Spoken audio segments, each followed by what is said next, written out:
নবী করিম সাল্লাল্লাহু আলাইহি ওয়াসাল্লামের অসংখ্য গণিত সুন্নাহ আছে, যে সুন্নাহগুলো আমাদের সমাজ থেকে হারিয়ে গেছে। সে পরিত্যক্ত এবং হারানো সুন্নাহগুলোকে পুনর্জীবন দেওয়া দরকার। যে যারা নবী করিম সাল্লাল্লাহু আলাইহি ওয়াসাল্লামের সুন্নাহকে জিন্দা করবে, পুনঃপ্রতিষ্ঠিত করবে, প্রচার করবে, আঁকড়ে ধরবে, সেই মানুষগুলোকে নবী সাল্লাল্লাহু আলাইহি ওয়াসাল্লাম বলেছেন তাদের জন্য শুভ সংবাদ, তাদের জন্য অভিবাদন, মোবারকবাদ।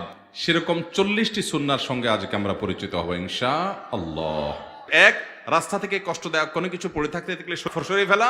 2, কোনো খুশির সংবাদ শুনলে সিজদা শুকরিয়া আদায় করা। 3, কোনো ভুল অন্যায় গুনাহ হয়ে গেলে 2 রাকাত সালাতুত তওবা পড়া। 4, কোনো ভুল হয়ে গেলে একটু দান দক্ষিণা করে প্রায়শ্চিত্ত করা, মুখে শুধু তওবা না কিছু দানও করা।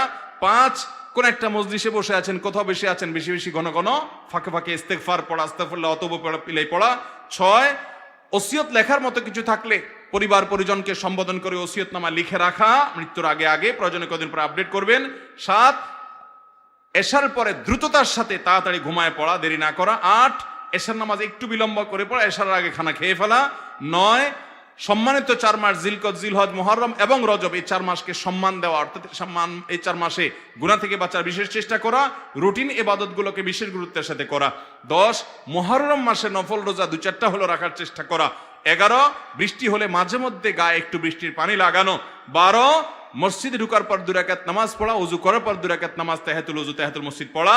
13, ব্যবসায়ীরা কোনো কিছু বেচার পরে ফেরত নেওয়া, আল্লাহকে খুশি করার জন্য, এটা সুন্নাহ হারিয়ে যাওয়া। 14, সালাম শুধু পরিচিতদেরকে না দিয়ে বরং পরিচিত দেওয়া, পাশাপাশি অপরিচিত অচেনা মানুষকেও কি দেওয়া, সালাম দেওয়া। 15 নম্বর হলো মিসওয়াক বেশি বেশি করা, অধিক পরিমাণে করা, একটু পর পর মিসওয়াক করতে থাকা। 16 নম্বর হলো আজানের জবাব দেওয়া, মুয়াজ্জিন যে আজান দিবেন সেটার জবাব দিতে থাকা। 17 নম্বর হলো তাহাজ্জুদের নামাজ আদায় করা, মাঝে মধ্যে হলেও ভোর রাতে তাহাজ্জুদের নামাজ অন্তত পড়া। আর ভোর রাতে পড়তে না পারলে এশার পরে হলো 2 রাকাত করে তাহাজ্জুদের নিয়তে পড়ে ফেলবেন, সেটাতেও আপনি সওয়াব পাবেন। 18 নম্বর হলো সালাতুদ দুহা বা চাষতের নামাজ আদায় করা। 19 নম্বর হলো যে কোনো কাজ করবেন পরামর্শ করে করা। 20 নম্বর হলো বাসা থেকে দূরে কোথাও যাওয়ার সময় 2 রাকাত নামাজ পড়া। 21 নম্বর সুন্নাহ, যেটি আমাদের সমাজ থেকে অনেকটা হারিয়ে গেছে, সেটি হলো আপনার সালাম দেওয়া, বাচ্চাদেরকেও কি দেওয়া, সালাম দেওয়া, ছোট বাচ্চাদেরকেও সালাম দেওয়া। 22 নম্বর সুন্নাহ হলো ইফতার তাড়াতাড়ি করা, সাহারি দেরিতে করা। 23 নম্বর সুন্নাহ হলো দোয়ার মাধ্যমে শেফা গ্রহণ করা, অসুখ বিসুখ হলে কোরআন থেকে দোয়া দ্বারা কি করা, আরোগ্য লাভের চেষ্টা করা। 24 নম্বর সুন্নাহ হলো সকালে ফজর পরে না ঘুমানো। 25 নম্বর সুন্নাহ হলো কোনো খাবার পড়ে গেলে সে খাবার তুলে খাওয়া।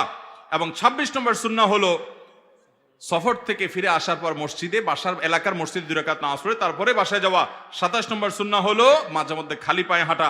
28 নম্বর সুন্নাহ হলো মুস্কি হাসা, বিশেষ করে মানুষের সাথে যখন কথা বলবো, সাক্ষাৎ হবে, হাসি মুখে মানুষের সাথে কথা বলা। এবং 29 নম্বর সুন্নাহ হলো নিচের দিকে নামার সময় সুবহানাল্লাহ আর উপরের দিকে ওঠার সময় আল্লাহু আকবার বলা। আর 30 নম্বর সুন্নাহ হলো কাউকে ভালোবাসলে তাকে গিয়ে বলে দেওয়া যে আপনাকে আমি আল্লাহর জন্য ভালোবাসি, তাকে শুনাই দেওয়া সুন্নাহ। 31 নম্বর সুন্নাহ হলো ঘুমানোর সময় ওযু করে ঘুমানো। 32 নম্বর সুন্নাহ হলো কিবলার দিকে থুতু না ফেলানো। 33 নম্বর সুন্নাহ হলো খাওয়ার পরে আঙ্গুল চেটে খাওয়া, প্লেট তো অবশ্যই চেটে খাওয়া। 34 নম্বর সুন্নাত হলো সাহারির সময় খেজুর খাওয়া। আর 35 নম্বর সুন্নাহ হলো পাত্রের বাইরে পানি পান করলে বাহিরে নিঃশ্বাস ফেলা, পাত্রের মধ্যে নিঃশ্বাস না ফেলা। 36 নম্বর সুন্নাহ হলো কোনো আশ্চর্যজনক কিছু দেখলে, অভিভূত হলে সুবহানাল্লাহ এবং আল্লাহু আকবার পাঠ করা। 37 নম্বর সুন্নাহ হলো বাচ্চাদেরকে সন্ধ্যার সময় বাসার বাইরে না বের হতে দেওয়া, বিশেষ করে সূর্য ডুবার সময়। এবং 38 নম্বর সুন্নাহ হলো শুক্রবারে রাতে এবং দিনে, অর্থাৎ বৃহস্পতিবার দিবাগত রাত আর শুক্রবার সারাদিন বেশি বেশি দুরূদ পাঠ করা নবীজির প্রতি। 39 নম্বর সুন্নাত হলো পেট পরিপূর্ণ করে না খাওয়া, কিছুটা খালি রেখে তারপরে ওঠা। 40 নম্বর সুন্নাত হলো যা বাচ্চা জন্মগ্রহণ করার পর নবজাতকের কানে, ডান কানে আজান, বাম কানে একামত দেওয়া। এর বাইরে আরো বলেছি চান্দ্র মাসের 13, 14, 15 এই দিনগুলোতে কি করা, রোজা রাখা, আরো সুন্নতের কথা বলেছি। আল্লাহ রাব্বুল আলামিন এই হারানো সুন্নতের সবগুলো সুন্নতকে আমাদেরকে আমল করা, আমাদের পরিবারের মধ্যে প্রতিষ্ঠিত করা, সমাজের মধ্যে প্রতিষ্ঠিত করা, সর্বত্র প্রচার করার তৌফিক দান করুন। চেষ্টা করবো তো ইনশাআল্লাহ। আল্লাহ তাআলা আমাকে, আপনাকে, আমাদের সবাই